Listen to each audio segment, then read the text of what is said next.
नमस्कार, मैं हूं सच्चिदानंद वशिष्ठ। सज्जनों, हमारे सामने एक ही समस्या आती है कि हम कौन सा रत्न पहने, कौन सा रत्न ना पहने। हमारे भाई ज्योतिषी लोग जिसकी दशा चल रही होती है, कभी वो रत्न बता देते हैं, कभी वो रत्न बता देते हैं जो कि आपका नाम है, जिसके हिसाब से उसका स्वामी बनता है। लेकिन नाम जो होता है वो जन्म पत्री के आधार पर प्रायः कम होते हैं, मनमाने ढंग से रखे हुए नाम होते हैं, इसलिए वहां पर रत्न काम नहीं करते। तो अब हमें जो है कौन सा रत्न धारण करना चाहिए, तो उसके लिए अब मैं तुला राशि के लिए बता रहा हूं, तुला लग्न के लिए बता रहा हूं। तुला लग्न का मालिक जो है वो शुक्र होता है। लग्न को बल देना सबसे श्रेष्ठ होता है। लग्न हमारा शरीर है, लग्न हमारा मस्तिष्क है, इसलिए लग्न को बलवान होना बहुत जरूरी है। इसलिए आप हीरा रत्न धारण कर सकते हैं। दूसरे नंबर पर दूसरा स्थान वो जो है वृश्चिक राशि है, मंगल वहां का मालिक है। तो मंगल और शुक्र आपस में मित्र नहीं है, इसलिए मूंगा आप ना पहने। दूसरे नंबर पर द्वितीयेश जो मंगल है वो सप्तमेश भी है। तो सप्तमेश और द्वितीयेश ये मारक, प्रबल मारक, डबल मारक हो जाता है। इसलिए आपको मूंगा रत्न, कोरल ये आपको कभी भी नहीं पहनना चाहिए।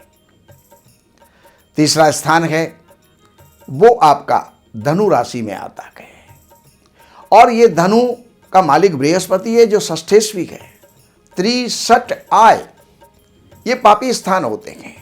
तो तीसरे स्थान के और छठे स्थान के मालिक होने के कारण से बृहस्पति आपकी कुंडली में पापी है, इस कारण से भी पुखराज आप नहीं पहन सकते। और दूसरे नंबर पर शुक्र का शत्रु है, लग्नेश का शत्रु है, इसलिए भी आपको पुखराज धारण नहीं करना चाहिए। चाहे कोई आपको कितना ही बता रहा है, लेकिन पुखराज आपको नहीं पहनना चाहिए। चौथे स्थान का मालिक आपके शनि है, पांचवें स्थान का मालिक भी शनि है, केंद्र का मालिक भी है और त्रिकोण का मालिक भी है। तो केंद्र और त्रिकोण का मालिक होने से अति शुभ है। आपकी कुंडली के अंदर शनि कारक है, योग कारक है, इसलिए आपको नीलम रत्न धारण करना चाहिए, अवश्य करना चाहिए। यह सबसे ज्यादा लाभकारी रहेगा। छठे स्थान का मालिक जो है बृहस्पति है, उसका रत्न जो है पुखराज होता है, वो मैं पहले मना कर चुका हूं। सातवें स्थान का मालिक मंगल है, उसका रत्न मैंने मना कर दिया है। आठवें स्थान का मालिक तो स्वयं शुक्र है जो लग्नेश है। अब चलिए नौवें स्थान पर, नौवां स्थान का मालिक है बुध।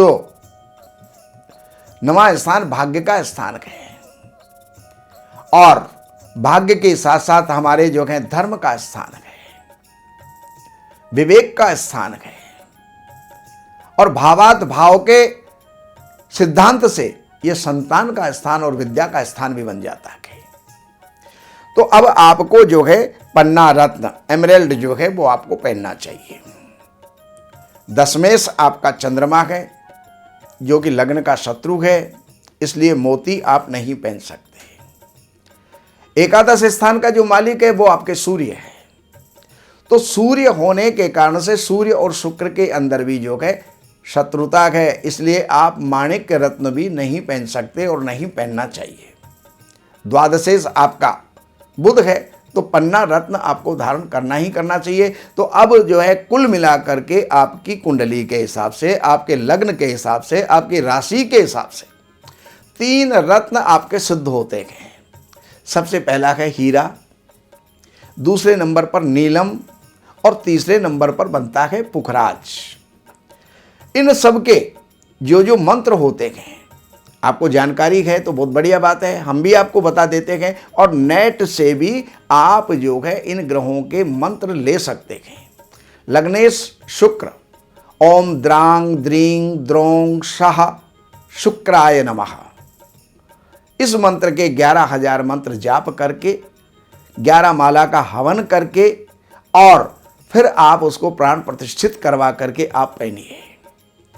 नीलम के लिए शनि गए तो प्राम प्रीम प्रोम सह शनये नमः, वही 11,000 मंत्र, 10वां हिस्सा हवन और प्राण प्रतिष्ठित करवा करके आप नीलम पहने।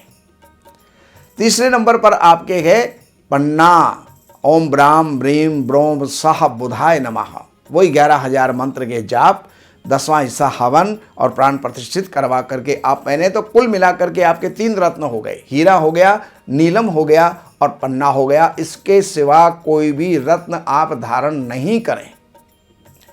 अब समस्या आती है कि रत्न कहाँ शुद्ध मिलेगा, उसकी परख क्या है, पहचान क्या है। देखिए, कई जगह से रत्न आते हैं, पूरी पृथ्वी हमारी रत्नों से भरी हुई है, लेकिन कौन सा रत्न कहाँ का श्रेष्ठ होता है ये तो जोहरी ही आपको बताएगा। लेकिन आप जो है इन नंबरों के ऊपर संपर्क करके हमारे संस्थान से आप अच्छे से अच्छा रत्न आप मंगवा सकते हैं। सर्टिफाइड रत्न होगा, लैब टेस्टेड होगा, जिसको आप दुनिया में कहीं भी टेस्ट करवा सकते हैं। उनको आप धारण करके और आप लाभ उठाइए और जीवन में उन्नत जीवन आप जो है जीवन जिए, यही हमारी कामना है। नमस्कार।